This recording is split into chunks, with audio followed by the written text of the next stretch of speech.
మీ అందరూ మీ ద్వారా ఉమ్మడి నల్గొండ జిల్లా ప్రజలకు, భువనగిరి పార్లమెంట్ ప్రజలకు విజ్ఞప్తి చేయదలుచుకున్నాను. మీరు చెప్పే అంశాల్ని వినండి, విశ్లేషించండి, నిర్ణయం తీసుకోండి. ఈరోజు పార్లమెంట్ ఎన్నికలు వస్తున్నాయి. ఇది గల్లీ ఎన్నికలు కాదు, ఢిల్లీ ఎన్నికలు. 3సారి ప్రధానమంత్రి మోడీ గారు అవుతున్నారు. 400 సీట్లతో మెజార్టీతో అవుతున్నారు.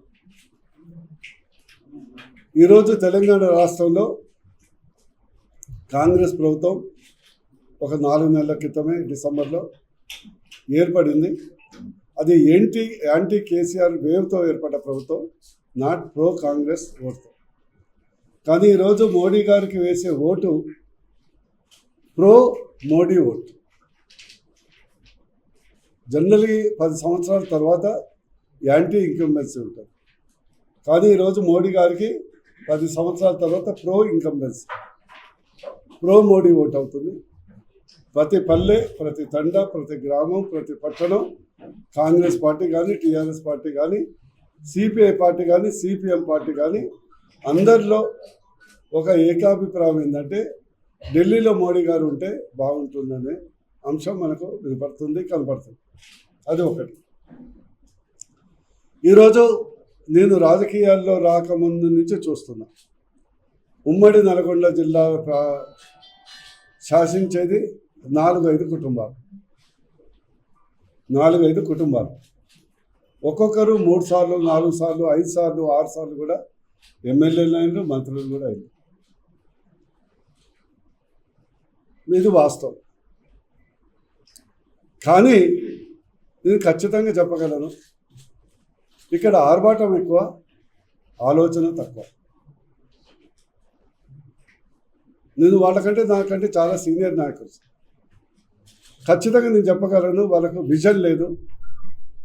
వారికి విజన్ కేవలం ఆ నియోజకవర్గం తప్పితే, వాళ్ళు మరోసారి ఎన్నిక కావటం తప్పితే ఉమ్మడి జిల్లా అభివృద్ధి కానీ, ఉమ్మడి జిల్లా ప్రోగ్రెస్ కానీ, ఉమ్మడి జిల్లా డెవలప్మెంట్ కానీ ఎలాంటి విజన్ లేదు. ఈ సందర్భంగా మీ అందరికీ తెలుసు, రాజకీయాల్లో మరదాకా పొట్టోడు, ఆడెంత, వీడెంత అని అవాకులు చవాకులు మాట్లాడినటువంటి నాయకుడు ఈరోజు ఆ పొట్టోని చేతుల్ని తిరుగుతుంది కదా. పొట్టోడు అంటే అర్థమైంది అనుకోండి, ముఖ్యమంత్రి పిసుకుతాం, నలుపుతాం, తొక్కుతాం అని అన్న వ్యక్తులందరూ ఆ పొట్టోడం గట్టోడు అయిపోయిండు, పొడుగోడమో పొట్టోడు అయిపోయింది. ఇది వాస్తవం. రేవంత్ రెడ్డి విసిరినటువంటి ఎన్నికల చదరంగంలో వీళ్ళిద్దరూ విలవిల కొట్టుకుంటున్నారు. ఇద్దరంటే ఎవరో మీకు తెలుసు. విలవిల కొట్టుకుంటున్నారు. ఒకడు పొగుడుతానో ఇంకోటి తిడతాడు, ఇంకోటి తిడతానో ఇంకోటి పొగుడుతాడు. కానీ మన జిల్లాకు వచ్చింది ఏంటి? మన జిల్లాకు వచ్చింది ఈరోజు కొత్తగా రాజగోపాల్ రెడ్డి గారికి భువనగిరి పార్లమెంట్ ఇన్ఛార్జి ఇచ్చి, ఇది గెలిపిస్తే నీకు మంత్రి పదవి ఇస్తామని లింక్ పెడితే ఇక అంతకంటే రాజకీయ మూర్ఖత్వం ఏమైనా ఉందా?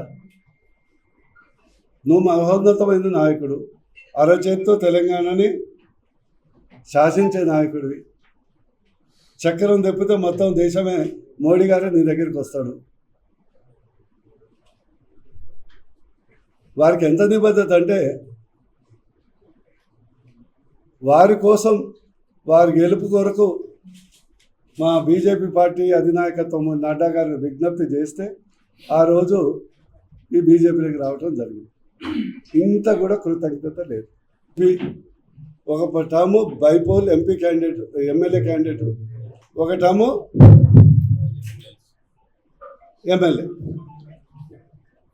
ఎంపీ, ఎమ్మెల్సీ, ఎమ్మెల్యే, ఎమ్మెల్యే ఇన్నిసార్లు చేశారు కదా.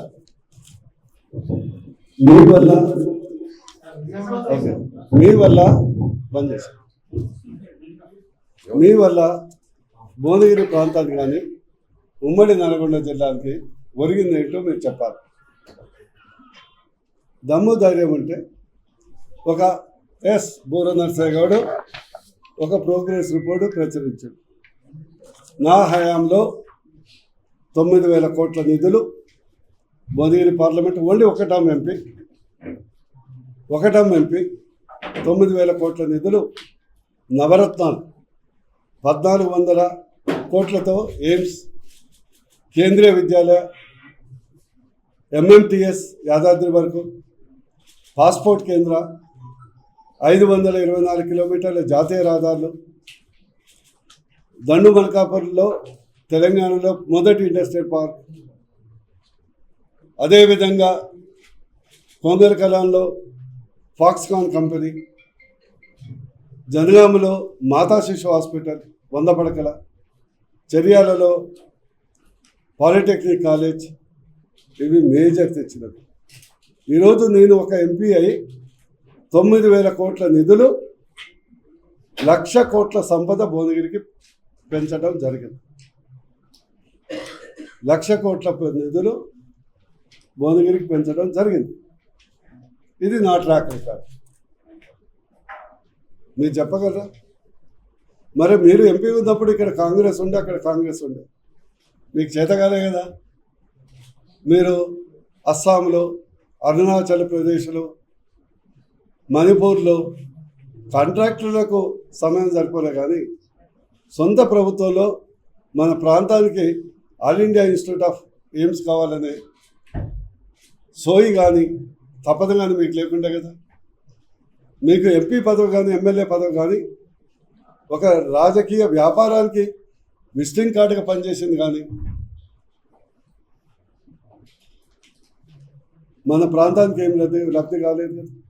ఇది మా జర్నలిస్ట్ మిత్రులు కూడా ఆలోచించాలి. ఒక్క బూర నరసయ్య గౌడ్ కామన్ వ్యక్తి, రాజకీయ నేపథ్యం లేదు, పెద్ద నా గాడ్ ఫాదర్ లేడు, పెద్ద బలగం లేదు, నాకు ఆర్థిక లేదు, ఓ పెద్ద పవర్ఫుల్ కమ్యూనిటీ కూడా కాదు. అయినా మోడీ గారు, దీని అపోజిషన్ పార్టీ ఎంపీ, అప్పుడు టీఆర్ఎస్ ఎంపీ అయినగా మోడీ గారిని, భారతీయ జనతా పార్టీని, అదేవిధంగా నడ్డా గారిని, హర్షవర్ధన్ గారిని, కల్రాజ్ మిశ్రా గారిని, గడ్కరీ గారిని ఎట్లా ఒప్పించి మెప్పించి నేను తీసుకురాగలను. ఇందులో మీకు ఒక్కటి, మీ పేరున ఒక మోరి వచ్చిందా? మీ ద్వారా కేంద్ర ప్రభుత్వం ద్వారా నేను చెప్పేవన్నీ టోటల్ కేంద్ర ప్రభుత్వం ద్వారా వచ్చాయి. ఒక మోరి కట్టించారా? సొల్లు కబుర్లు తప్పితే ఏమైనా సబ్జెక్ట్ ఉందా? ఈరోజు ఎయిమ్స్ వచ్చిన తర్వాత మీకు ఎగ్జాంపుల్ చెప్తా, బోరుగొట్టి తలుచుకోలే. ఎయిమ్స్ వచ్చిన తర్వాత అపోలో మన తెలంగాణలో ఉన్నటువంటి అతిపెద్ద కార్పొరేట్ హాస్పిటల్ ఎన్ని ఎకరాలు ఉంది? 20 ఎకరాల్లో ఉంది. ఎయిమ్స్ బీబీ నగర్ 220 ఎకరాల్లో ఉంది. 220 ఎకరాలు ఉంది. అపోలో 10 లక్షలకు ఒక ఆపరేషన్ అయితే, అదే ఆపరేషన్ ఎయిమ్స్లో 10 రూపాయల నుంచి 10,000కి అవుతుంది. ఈరోజు 2,000 మంది ఓపీ వస్తున్నారు. ఇప్పటి వరకు ఎయిమ్స్ కంప్లీట్ 20%. రేపు నేను ఎంపీ అయిన తర్వాత 100% కంప్లీట్ చేసి, వితిన్ 6 మంత్స్ దాన్ని కంప్లీట్ చేసి, అన్ని సూపర్ స్పెషాలిటీ హాస్పిటల్ ఎమర్జెన్సీ చేస్తే హైదరాబాద్ వాళ్ళు మన దగ్గరికి వస్తారు. మన ఉమ్మడి జిల్లా వాళ్లకు అది ఒక సంజీవిని అవుతుంది. దట్ ఈస్ బూర నరసయ్య గారు. నేను సొల్లు కబుర్లు చెప్పను. నేను పెద్ద నాయకుడిని కాకపోవచ్చు, ధనిక నాయకుడిని కాకపోవచ్చు, బట్ కమిట్మెంట్ ఉన్న నాయకుడు. రెండోది, మీ ప్రతాపం మీరు ఎప్పుడూ చెప్తుంటారు. వీళ్ళు 20 ఏళ్ళ నుంచి రాజకీయాల్లో ఉన్నారు కదా. రాజగోపాల్ రెడ్డి గారు 20 ఏళ్ళ నుంచి 2009 నుంచి ఉన్నారు రాజకీయాలు. మీ అందరికీ తెలుసు వారి నేపథ్యం. డబ్బు తప్పితే ఏం లేదు. నేను ఛాలెంజ్ చేస్తున్నాను, ఈ ఎంపీ ఎన్నికల్లో నేను బూర నరసయ్య గౌడ్ ₹1 కూడా ఓటర్కి ఇవ్వడు. దమ్ము ధైర్యం అంటే నువ్వు ఓటర్కి ₹1 ఇవ్వకుండా గెలువు, అసలు మీ డిపాజిట్ కూడా రాదు. ఈరోజు మన ఉమ్మడి జిల్లా తీసుకుందాం, నక్కలకండి ప్రాజెక్ట్.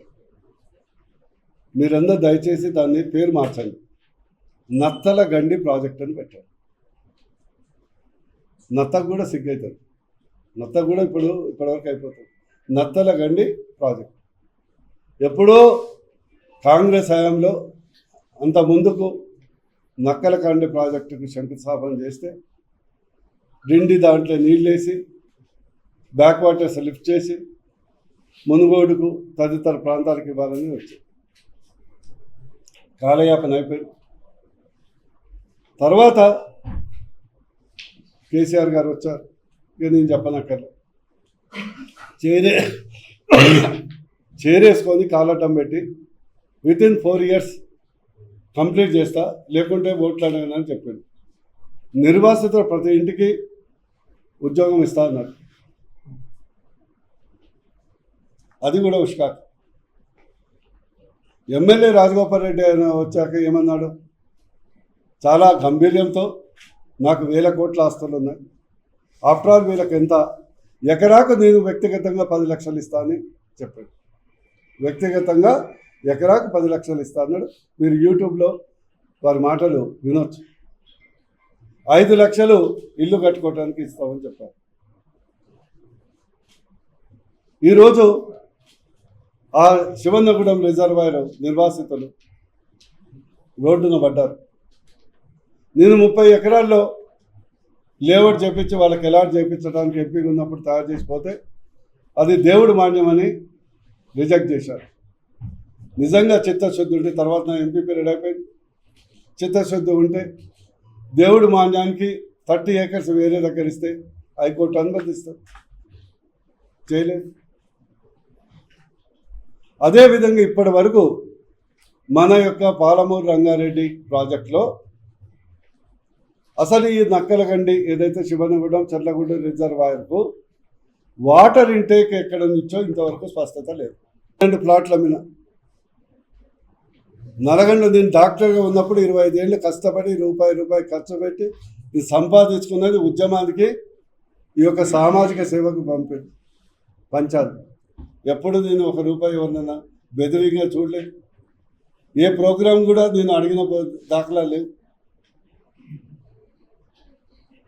బోర నర్సయ్య గౌడ్ కేవలం డెవలప్మెంట్. ఈరోజు భువనగిరి డెవలప్ అయిందంటే మోడీ గారి వల్ల, బీజేపీ వల్ల, బోర నర్సయ్య గౌడ్ వల్ల. దయచేసి ప్రజలు ఆలోచించాలి. ఈ సొల్లు కబర్లు, ప్రగల్భాలు,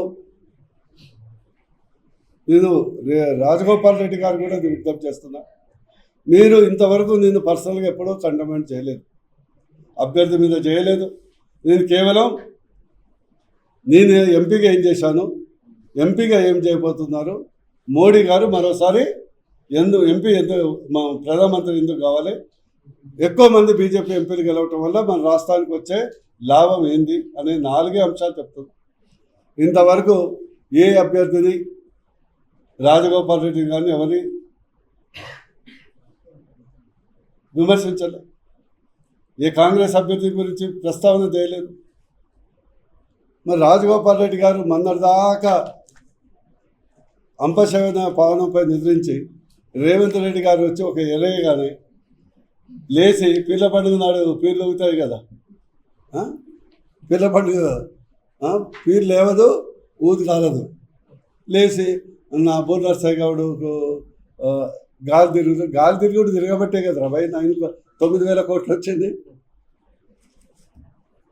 బోర్నర్సయ్య గౌడ్ నత్తి మాట్లాడతాడు, అరే బోర్నర్సయ్య గౌడ్ నత్తిగా మాట్లాడుతుంది. మాదంతా కత్తి బిజినెస్, మాదంతా కత్తి బిజినెస్, మాటల బిజినెస్ కాదు కదా. మరి నువ్వు 6 జిల్లాలో అందగాడివి అవుతుంది, మరి చేయరాదు, వద్దంటున్నా. అందుకని దయచేసి ఇప్పటి నుంచైనా మీరు ఏమైనా చేస్తే నాలాగా ఒక పేపర్ ప్రకటించండి, మీ యొక్క జర్నలిస్ట్ మిత్రుల సమక్షంలో ఒక చర్చ పెట్టండి. నేను చెప్పనా మీ ఆస్తులు ఎందుకు పెరిగినా, నేను చెప్పకూడదు అనుకున్నా, కానీ పదే వ్యక్తిగతంగా బోర్నర్సయ్య గౌడ్ నత్తి ఉంది, బోర్నర్సయ్య గౌడ్ బోరు బిక్తా పీకమను, ఇక్కడైతే లేదు. మరిన్ని వీడియోస్ కోసం ఛానల్ ని సబ్స్క్రైబ్ చేయండి. లేటెస్ట్ అప్డేట్స్ కోసం వాట్సాప్ ఛానల్ ని ఫాలో చేయండి అండ్ లింక్ డిస్క్రిప్షన్ లో ఉంది. నకిలీ తొలి వెలుగు చక్కర్లో పడొద్దు. అసలైన తొలి వెలుగును ఫాలో అవ్వండి.